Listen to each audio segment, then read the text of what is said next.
비난을 물려준 위대한 세남의 어머니. 제목이 혼란스럽습니다. 비난을 물려준 어머니라면 위대할 수 없지 않습니까? 그렇겠습니다. 비난을 물려준 어머니이긴 해도 저에게 어머니는 여전히 위대합니다. 나를 기르시고 나를 위해 생명을 불태웠으니까요. 더구나 비난을 물려준 것은 어머니 본의가 아니었기 때문입니다. 어머니가 비난이라는 것을 알았으면 개도 물어가지 않는 비난을 물려줬겠습니까? 어머니께서 당신이 비난을 사용하면서도 비난의 실체를 몰랐던 것이죠. 비난을 많이 사용하는 사람일수록 여기서 퀴즈 하나 하고 넘어가겠습니다. 비난을 많이 하는 사람일수록 자신의 비난에 대한 어떤 인식을 하고 있을까요? 네, 나는 비난을 하지 않는다입니다. 비난을 많이 하는 사람일수록 자기가 비난하고 있지 않다는 확신을 키우게 되는데 그 이유는 그 비난의 핵심 신념 때문에 그렇습니다. 나는 옳고 너는 잘못됐다라는 신념이기 때문에 비난을 많이 하는 사람일수록 비난에 대한 자기 인식이 없는 겁니다. 어머니께서는 비난을 물려주었다는 생각을 전혀 못할 겁니다. 그러나 어머님이 일반 사람들에 비해 비난을 많이 하는 것은 아니었습니다. 그런데도 비난을 받는 세남으로서는 어린 나이다 보니 매우 왜곡되게 받은 거죠. 사실 비난을 준 사람도 몰랐고 비난을 받은 사람도 몰랐던 겁니다. 세남의 비난을 추적해 봤더니 어머님이 기원이었습니다. 자녀에게 작은 비난이 얼마나 심각한 결과를 내는지 그것을 곧 아시게 될 겁니다. 오늘은 어머니께서 세남에게 비난을 물려준 이야기, 사건에 초점을 맞춰서 얘기해 보도록 하겠습니다. 어머니께서는 세남에게 대놓고 비난하신 적은 없습니다. 단지 아버지와의 대화, 즉 상호작용하는 비난하는 것을 보고 비난을 학습하게 된 것입니다. 어떤 과정을 통해 일어났는지 핵심적인 것만 골라 간단하게 사례로 보여드리겠습니다. 사건 1입니다. 아버지께서 나름대로 일 처리하신 것에 대해서 어머니는 입상적인 사건이 되겠습니다. 그것도 일 처리라고 했어요? 이렇게 하면 아버지는 여기에 대해서 아무런 반응이 없으십니다. 말하자면 주눅이 드신 거죠. 이런 모습을 본 세남은 속으로 아버지가 저 정도도 안 돼? 이런 마음이 들었던 겁니다. 이제 사건 2입니다. 아버지께서 나름대로 일 처리한 것에 대해서 이것도 뭐 이렇다 할 사건 1에 비해서 특별히 다른 게 없습니다. 그런데 비난하는 사람은 그때 상황이 조금 차이 남에 따라서 차이 나게 비난을 하는 거죠. 이때 어머니는 쉬견도 없이 그 모양이래요. 이 쉬견은 경상도 말로 식견에 해당하는 말입니다. 자, 이렇게 했을 때 아버지는 좀 어리벙벙한 그런 표정을 지으셨습니다. 이것을 본 어린 세남은 아버지가 바보 같아, 이런 느낌이 들었던 거죠. 사건 3, 아버지께서 나름대로 일 처리하는 것에 대해 이것도 역시 1, 2 사건에 비해서 별거 아닙니다. 그런데 어머니는 또 비난을 하는 거죠. 생각이 있는 거요 없는 거요? 이렇게 했을 때 아버지는 또 대꾸를 못합니다. 이것을 본 어린 세남은 나는 아버지같이 살지 않을 거야, 이렇게 또 좀 왜곡된 마음을 가지게 됩니다. 자, 여기서 한번 문제 제기해 보겠습니다. 자, 뭐 이렇다 할 그 사건이라고 할 사건도 아닌 일상의 사건을 어린 세남은 자주 봄으로써 학습되고 모델링 된 거다라는 거죠. 이런 정도 비난을 보고 학습했다고요? 그렇죠. 뭐 이런 정도는 웬만하면 다 하고 살지 않습니까? 이 정도는 다 하는 거 아니겠습니까? 맞습니다. 뭐 우리 대단한 사건이 있었던 게 아니고 뭐 그렇고 그 일상의 사건 속에서 이 장면을 보고 세남에게는 일파만파 영향을 미쳤다 하는 것을 볼 수 있을 겁니다. 자, 사건을 한번 분석을 해 봅니다. 자, 처음에 나왔던 거죠. 자, 그것도 일치라고 했어요. 이렇게 했을 때 아버지께서는 아무런 반응이 없었고 주눅든 모습을 했다고 했습니다. 그 세남은 얘기에 대해서 아버지가 저 정도밖에 안 돼, 이런 마음을 가졌다고 했습니다. 자, 이게 어떻게 발전했는가 봅니다. 세남은 이런 일을 자주 보면서 아버지에 대한 표상이 점점 왜곡된 방향으로 발전하게 된 겁니다. 아버지가 저 정도밖에 안 돼, 여기서 한심하다, 이렇게 발표합니다. 한심하다는 또 한심한 인간이다, 이렇게 발표를 하고요. 또 거기다 이제 나는 저런 사람이 안 될 거다, 이렇게 또 자기 신념화를 하죠. 아버지가 싫다, 이거는 자연스러운 감정이 되겠고요. 남자라는 인간은 병신 바보 같다, 비약이 한참 많이 됐죠. 아버지와 일반 남자는 전혀 다를 수 있는데 그런 생각은 세남은 전혀 못했던 거죠. 자, 계속해서 왜곡이 확산되고 있습니다.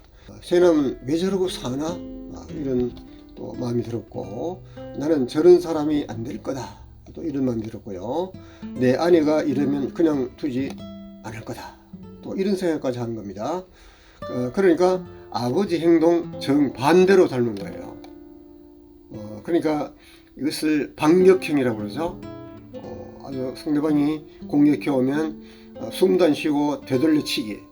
그 어릴 적 세남은 공격성이 매우 높았습니다. 하루두가 멀다 하고 싸움질 했던 것도 봐도 이런 데서 연유한 거다라는 말씀을 드립니다. 자, 이 왜곡은 일파만파로 확산이 됩니다. 바보 같은 아버지가 싫어, 이렇게 확산이 되고요. 그 아버지가 익사사고로 돌아가실 때가 8살이었는데 기본적으로 싫은 아버지, 이렇게 된 거예요. 바보 같은 아버지, 보기 싫은 아버지, 속으로 잘 죽었다. 이걸 기억하는 것은 그때 이런 생각을 하면서 죄책감을 가졌어요. 내가 이렇게 모진 생각을 해도 되나, 그런 생각을 하면 했어요. 또 엄마 옆에 자료 가면 아버지가 걸려질거린다, 그러니 오히려 잘된 일이다, 이런 생각도 했어요. 참 되게 엉터리죠. 그래서 이런 엉터리 같은 그 생각을, 이거 내가 생각해도 이거 참 잘못된 거다, 이런 생각을 그때 느꼈기 때문에 지금까지 기억을 하는 겁니다. 왜곡이 참 정도껏 심한 게 아니고 많이 심해진 거죠. 나는 아버지같이 병신 바보처럼 살지 않겠다, 이게 이제 신념화가 자꾸 강화가 되는 겁니다. 그러다 보니까 여자는 초장에 박살내야 꼼짝 못한다. 아버지처럼 나는 여자한테, 아내한테 저렇게 당하고 살면서 살기 싫다라는 거죠. 나는 아내에게 폭력을 써서라도 아내를 꼼짝하게 못하겠다, 이런 아주 못된 마음이 들어가는 겁니다. 아내가 잘못하면 얻어맞을 짓을 했다, 이렇게 정당화를 하는 겁니다. 때려서라도 버르장머리를 고쳐줘야 된다, 이것이 이제 폭력의 정당화 아닙니까? 이렇게 왜곡된 신념이 세남에게 들어왔던 거죠. 이와 같은 왜곡되게 형성된 심리 도식이 점점 시간이 가면서 키워진 거죠. 자, 우리가 객관적으로 한번 보자라는 겁니다. 지금에 와서 아버지를 보면 아버지는 일 처리를 잘 못하는 분이 아니었었어요. 그런데 어머니 보기에 기존에 들지 않았던 겁니다. 그래서 비난을 한 겁니다. 실제로 아버지는 손재주가 좋으셨고 꼼꼼하셨습니다. 자잘한 일을 잘하셨고 그 일 처리를 못하는 그런 분이 아니었어요. 그런데 비난하는 사람은 그게 아니죠. 비난은 항상 왜곡되어야 하는 경향이 있거든요. 자, 그 다음 사건 2입니다. 쉬견도 없이 그 모양이래요. 이와 같은 어머님의 그 모습에서 또 아버지를 바라보는 것이 어리벙벙한 표정을 보고 이걸 본 세남으로서는 아버지가 바보 같아, 이런 생각을 했다는 거죠. 나는 똑똑한 사람으로 살 거야, 아버지처럼 안 살겠다는 겁니다. 어리버리한 사람이 싫어, 이렇게 발전하고요. 말도 똑똑하게 할 거야, 이렇게 굳혔고, 말이 밀리면 안 돼, 이런 것까지 터득을 했어요. 말이 밀리면 어떻게 되죠? 말이 밀리면 책 잡히고 싸워서 지는 거예요. 어린 나이에 이런 거를 또 다 터득을 했습니다. 그 어린 시절 말 잘한다 소리를 들었는데 이게 이제 실제 말을 잘하는 게 아니고 받아치기를 잘하는 거죠. 이건 말 잘하는 게 아닙니다. 엄밀히 말하면. 자, 아이로 끝나지 않고 이와 같은 영향은 어른이 돼서도 끝나지 않더라라는 거죠. 어른이 돼서도 논쟁하기를 좋아하고 논쟁에서 물러서는 법이 없었어요.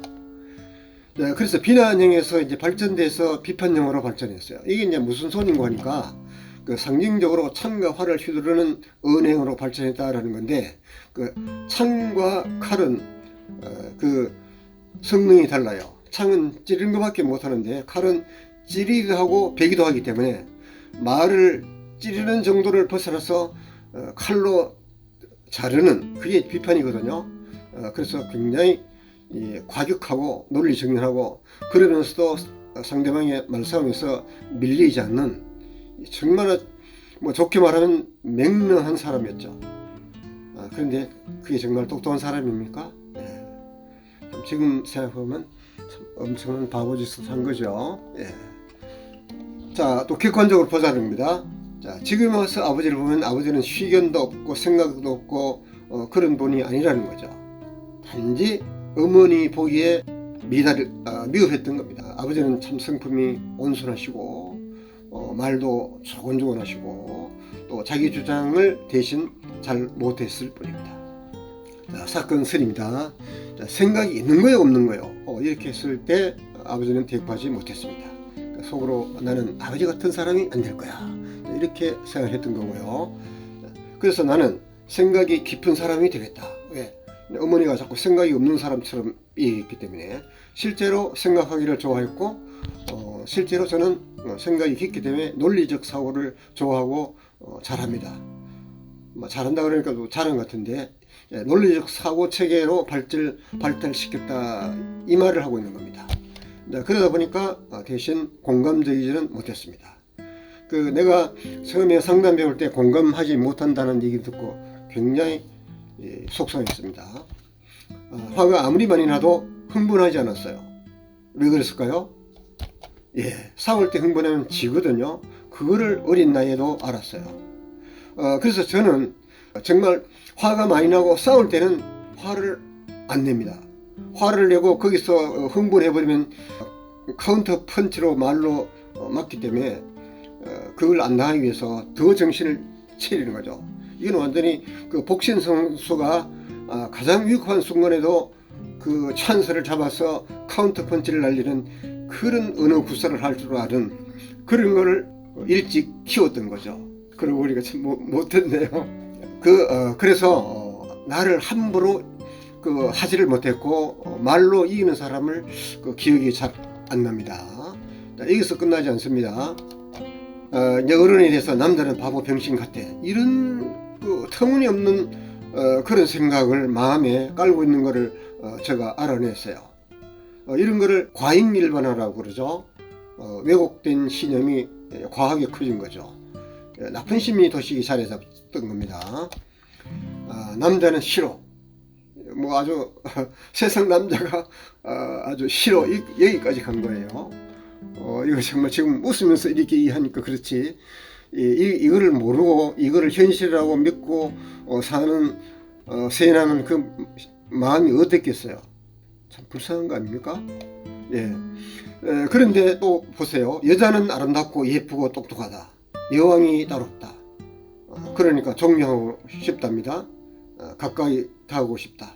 이제 여자가 여자지 여왕이다, 이거 굉장히 오버하는 거 아닙니까? 거기다가 존경하고 싶고요. 나는 이 아내한테 존경한다는 말을 굉장히 자연스럽게 하거든요. 이게 아마 좀 상투어적인 것도 있다는 생각을 합니다. 근데 실제로 여자를 존경해요. 특히 여자 중에 여자가 아내이기 때문에 그건 정말로 아내를 제가 존중합니다. 존중이 아니라 정말 존경해요. 아마 살아있는 사람 중에 제일 존경합니다. 이건 정말 그 다음에 말 안 해도 알겠죠? 예. 아내 없이 못 산다. 아내 없이도 살아보니까요, 살만합니다. 예. 물론 많이는 안 살아봤지만 이게 다 왜곡된 신념이었다라는 거죠. 자, 우리 좀 객관적으로 보자라는 거죠. 지금 와서 아버지를 보면 아버지는 생각이 없는 그런 정도의 부족한 위인은 아니셨어요. 아버지는 매우 착한 분이라서 법이 없어도 살 뿐이라는 그런 말을 들으셨습니다. 단지 어머니 잣대로 아버지를 보니까 생각도 없고 참 모자라는 사람으로 비난하는 사람이 이런 신념을 가지고 보니까 현상이 모두 왜곡되는 거죠. 자, 여기서 우리가 교훈을 뭐 여러 가지로 생각할 수가 있는데, 일단 세남이 일반적으로 터득한 교훈은 이거 아니겠습니까?